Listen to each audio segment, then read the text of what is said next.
So now that we've established that you've been using AI the entire time, let's talk about what it actually is. I'm Abby. This is definitely not my day job. I'm just a gal who sees things that are going on and like to help people like me think about it differently and maybe make you laugh or piss you off, one of the two. Because right now, some of you guys are acting like AI just showed up yesterday, kicked the door in, and started making decisions. It didn't. AI is not a robot sitting somewhere, drinking coffee, and judging your life choices. It's not alive. It doesn't think. It doesn't know anything. AI is basically this. It is the world's fastest pattern spotter. It looks at a massive pile of information and goes, based on everything that I've seen before, this is probably what's going to happen next. That's it. Same thing that you do when you look at the sky and you go, yep, better feed early, the storm's coming. Because you know what's happened before.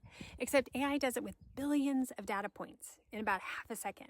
When your phone finishes your sentence, it's not reading your mind. It's just seen enough people text on my way to know that that's probably what you meant. When your bank flags a charge, it's not being dramatic. It just knows that you've never bought $900 worth of anything at 2 a.m. in another state. And here's where everyone starts to get twitchy. AI didn't just stay in the background anymore. Now it talks back. It talks back. And suddenly everybody's like, hold on, I don't like that. You were fine when it was quietly, or you didn't know, when it was quietly watching everything you did. But the second that it answers questions, now it's a problem.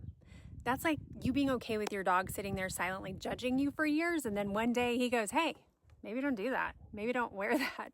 And now you're uncomfortable. Nothing changed about the dog. He just finally said something.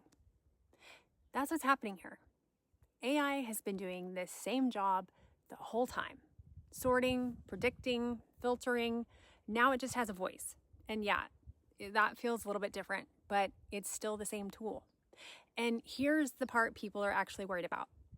It's not just that AI replaces tasks. It's that some of those tasks used to be someone's whole job.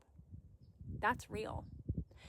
If your entire role is built on something repetitive, predictable, easy to automate, yeah, that job might not look the same in a few years. But here's the part that nobody's saying out loud. People don't get left behind because they're not valuable. They get left behind because the task they were doing simply is not needed anymore. There's a big difference. Same thing happened when tractors showed up. Same thing happened when computers hit the offices. The work didn't disappear, it changed. And the people who learned to use the tools, the typewriters, the computers, they moved ahead. The ones who didn't, well, they stayed where they were. They got passed up. So yeah, if you're feeling uneasy about it, that actually makes sense. You should be paying attention because the move isn't to avoid it. The move is to learn so that you're the one using the tool, not the one being replaced by it. So no, AI isn't magic. It's not alive. It's not coming to take over your ranch. It's a tool. It's here to help you with your ranch. And right now, you can either learn to use it or you can spend the next 5 years pissed off that everybody else did. Follow along with me through this playlist, and I will next, I'm going to show you how regular people are actually using this to save time, make money, and make their life a whole lot easier, even on ranches and farms. So in part 3, let's talk about how AI is helping in rural ways.